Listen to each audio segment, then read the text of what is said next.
I'm not sure about that. That's okay. I know, but I like getting up the nose of the ball. I think if you were just like we own cricket, we own the language. Get the picture. In 10 years, there'll be more Indians speaking English than... No, I remember one of the first ones I had is we bought a book for a huge sum of money, many years ago. And I think I had the task of editing this book fell to me. I was kind of way out of my depth there. But anyway, one thing I did know was the difference between the semicolon and the colon. I mean, anyway, when she comes, you know, pretty glamorous, very successful, now very rich woman. So I sit down, fairly early in the first paragraph, I say to her, I think you probably should have a semicolon here, not a colon. It's complete silence. And she just turned to me and said, if I want a colon, there's going to be a colon there.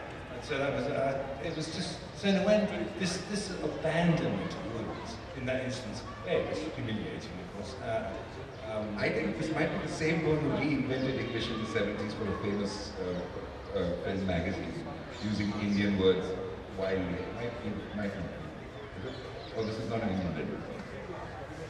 Okay, we'll leave it. I'll ask you later. Me later? No, woman was. Oh, I got that. To do it. No, I couldn't do it. No. I think we should have some questions. I think we should have some questions. I was just going to say this. The publishers here, editors here, writers. Yes, will you be right? Please get.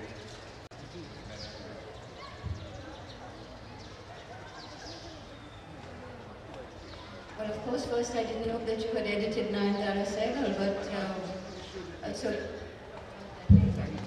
but the question I wanted to ask you is, when you are, as an agent, when you approach publishers on behalf of the writer you're representing, and you've just painted this rather scary picture for us about there being more accountants and editors and so on, how do you decide where you're going to go? Do you go with a fine literary imprint, which you think is the right place for your author, or do you go for a large publisher who's going to be very visible and perhaps do something that the author herself might want? I think, well, I mean, I've done this for a long time, and I know a lot of people. So in a way, I have a very good sense of who I should take the book to. And I think what's also interesting with it is how you take the book to someone. We were actually it's coming out later this year by a woman in Chennai called Meena Kandaswamy. Now, I was with an editor, and he said, we had a brief conversation about Meena's book, and I said, you won't like this book. He said, well, what do you mean? Of course, will you show it to me? I said, I'm not going to show it to you. This is a waste of my time to show you this book. Well, of course, and this just man control himself. I mean, this is wonderful. So anyway, eventually begged him to show it to him. And then he bought it within a week. It was wonderful. Now, I can't really know whether this is incredibly astute judgment of me, or actually, to be perfectly honest, I actually meant it. I really didn't think he'd like it. I thought it wouldn't be the right publishing house. And he proved to me and to Meena that he was. So that's a good thing. So you were wrong? I was wrong. No, I suspect you sensed that your judgment was wrong and he was willing to buy it. So you played along, didn't you? No, I don't think I was wrong. I think I was candid. My version of it would be that.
say that royalty would be say at one end of the scale would be say Jumpa Laire, another one will be little, someone will be a little less like that. So according to what range and what would be the approximate publishers, the bookstores commission? Okay, bookshops. I'll try and do it in rupees. If it's 1,000 rupees. Well, it's just the percentage is better. The publishers sell to bookshops at about 50 or 60% discount. Okay, so the bookshop is getting the largest sum. That's the point. After the writers get between 10 and 50%. It doesn't actually vary hugely if you are a very successful writer. It's always of the price of the book, and the publishers basically get the bit in the middle. So they're getting, whatever it is, 50, they're getting about 30%. And actually, but having said that, publishers start going into profit much quicker than writers do. So there can be a situation if you've got a very large advance, and it's not earned, the advance, but the publishers still make a substantial profit because they're making more money per copy than the writer. So they can still handle, they take it as a loss, as a cost, in a sense, the advance, and handle it in their account and still make more money, even if the writer hasn't actually earned his advance. So actually, sometimes it's fine not to earn your advances. Well, Philip explained this to me once. I didn't quite get it. Now I've just got them very slow with figures. Now I feel less bad about it. Never worry about that. And also, of course, the other final thing is you don't have to pay the money back, and that's very important. And there is a sense sometimes if you sign a contract and get X sums, it doesn't earn it. They would come back and say, okay, can we have the rest of the money back? So that's important. Well, I had a publisher here who I had a pretty successful volume out, and the publisher tried to claw back the money for another book that they'd given me in advance from the royalties due till I put my foot down. I said, no, that book is different, this book is different. Stick to this.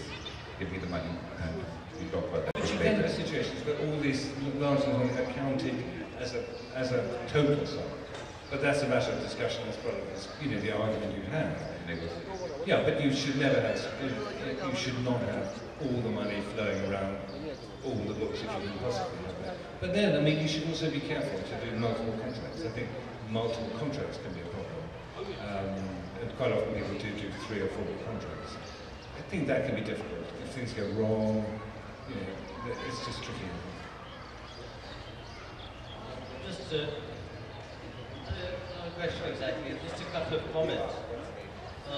One was about this business about an option or joint accounting. If you sign an option with a publisher, well, let's put it this way, if you do joint accounting, then or if a publisher believes in joint accounting, then it's an invitation to be unfaithful. Because your next book, you're not likely to take to them if they insist on joint accounting it. You take it to a fresh publisher. That way your advance will start afresh. No one will be clawing back something from you. The other comment was just something in support of you, Ruchir, and the fact that David, my agent, I think he demurred at the point when you said more bigger. There was an author, a British author, in fact an English author, William something, who had a line which went, "This was the most unkindest cut of all," from a play called Julius Caesar. So there are precedents to the double.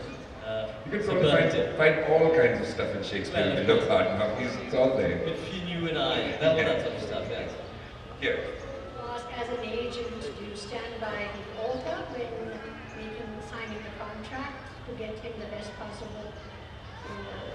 Absolutely. I can answer that, yes.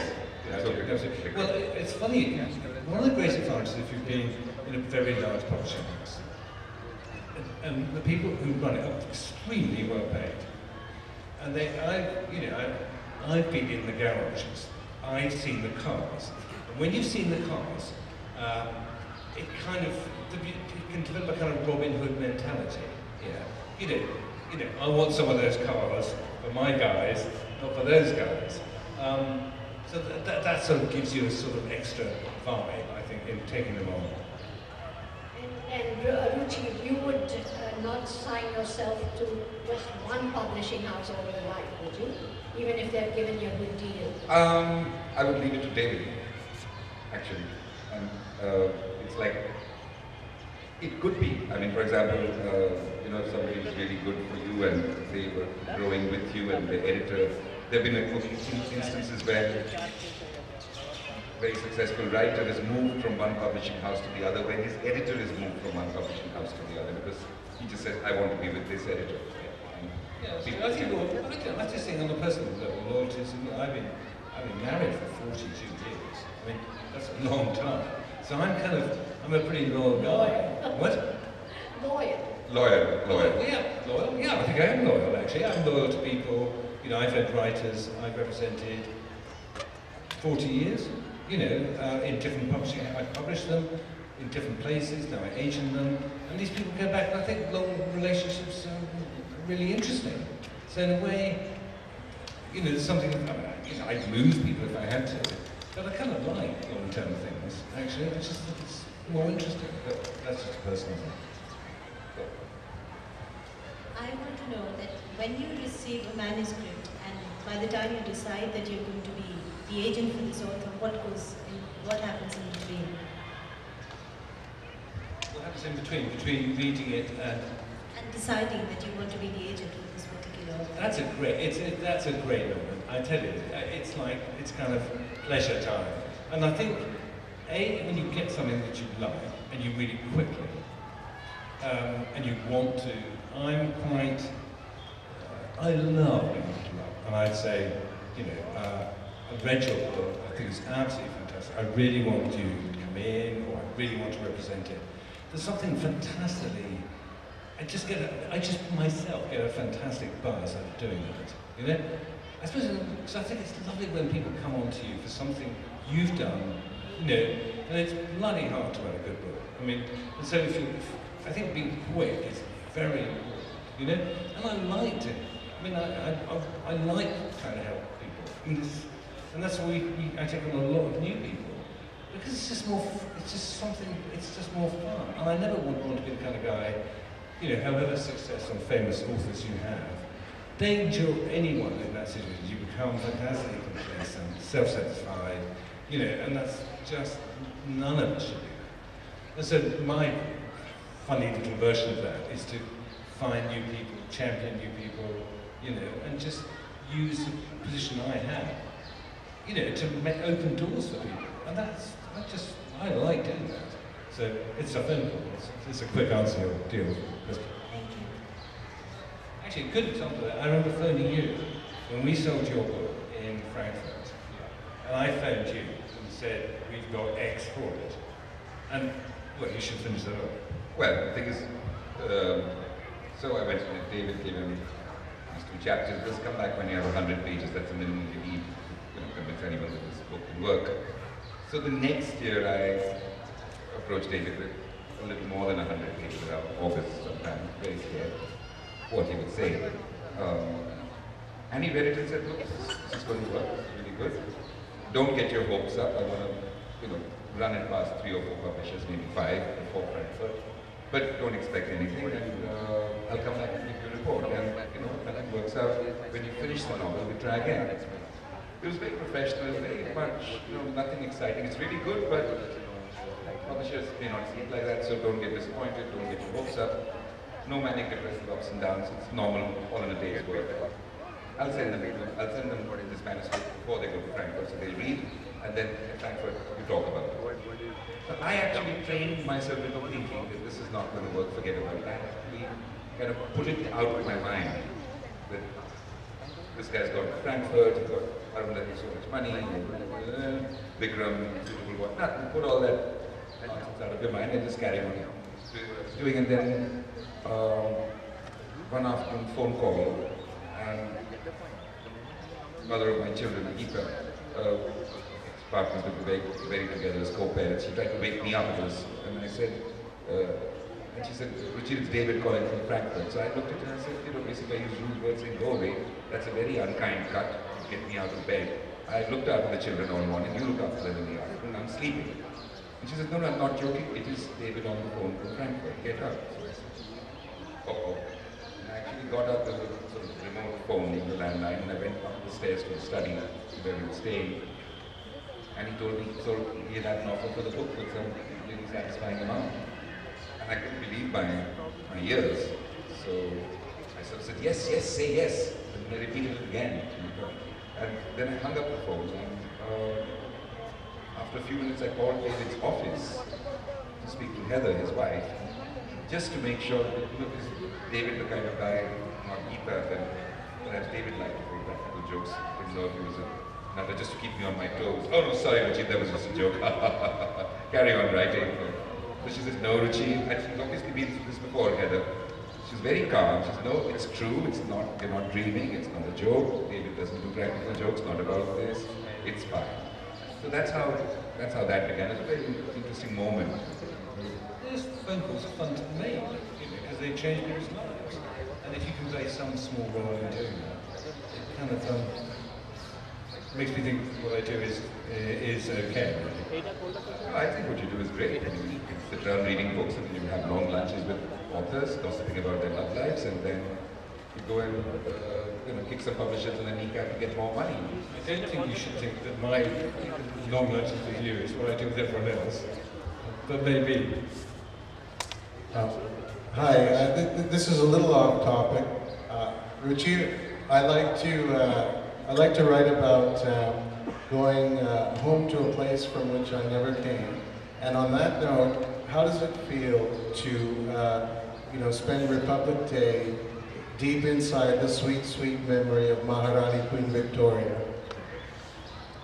I have never associated this place with Queen Victoria, Even when I was a kid, I used to say, what is that fat lady statue doing outside my Victoria Memorial? And when they took it out and put in Aurobindo, now it's like, what's that old man doing there? This is the place where I used to come with my parents when I was small, and then when I started photography, this was a very important place, Sunset, in Victoria Memorial, and that's where my father would teach me how tricky exposure could get, and how to get the reflection in the water in the ponds, and first use of color films. So for me, Victoria Memorial is associated with that, and then ambitions of bringing girls here and hiding behind the trees somewhere where the guards couldn't find me. And those are the two main things. I once brought a woman I was very much in love with, total desire. She was 2 years older than me, I was 17, she was 19, there was no chance. And I took lots of pictures of her around the back of Victoria Memorial. Those are the memories of Victoria Memorial. And precious little to do with Queen Victoria or charge of the Light Brigade or anything such thing. So then you really have come home.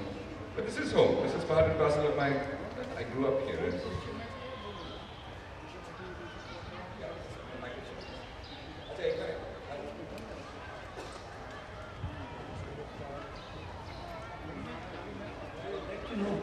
Your opinion regarding blended language. Actually, I teach for call centers, BPO. I teach English for call centers. Now, we have these American English and British English and variations of British English. Now, we have this Indian English, as Yoshi was talking about, the way a novel is constructed on different characters on the basis of blending the language. And the author himself gives this impression of blended language, American as well as British, telling people, I mean, naturally, because you're writing, you're not speaking, so the spellings become obvious. Now, is that a negative thing in a publisher's mind, or is it completely considered positive, or there are, exceptions? I suppose it just depends how well you do it, I think, and how controlled. It's almost, actually, to my surprise, that which I didn't know recently, that Shakespeare, of course, spent a great deal of time turning nouns into verbs. And again, I always thought this was quite a recent thing, actually quite an irritating thing. Now, the blending of spellings, like you see just behind you, the word honorable, I don't know what came into Lord Curzon's mind. It's spelled the American way instead of the English way. Yeah, There's no U is missing, you see. No, It's, no, it's the wolf rings. So that's surprising, you see, because it's supposed to be a Victorian place. And it should have been. I think this figure here on the left is looking very puzzled. It's because it's So it's not a negative sign in that sense. Thank you. Thank you. How are we doing for time? I think we have a couple of questions maybe at the end. Yeah, last question, everyone. So the online book shopping has affected bookstores, especially independent bookstores and all. Has it affected the publishing side of it at all, or has it remained? Yes, it has. I mean, I think they're trying to develop better websites themselves, but they're in a real quandary. I think publishers have never quite known who they were selling to, and so they always thought they were selling to bookshops. I think now they begin to realize they got to know their own customers better. So in a way they're trying to, but they don't really know what they're doing. I think that the collapse of small booksellers would be disastrous. I mean, I was up in College Street yesterday. I mean, I just thought it was incredible, to go to. I mean, it's inconceivable anything like that would be in England, and anywhere at all. I mean, it's a pretty unique kind of setup there, of course, but as an example of extraordinary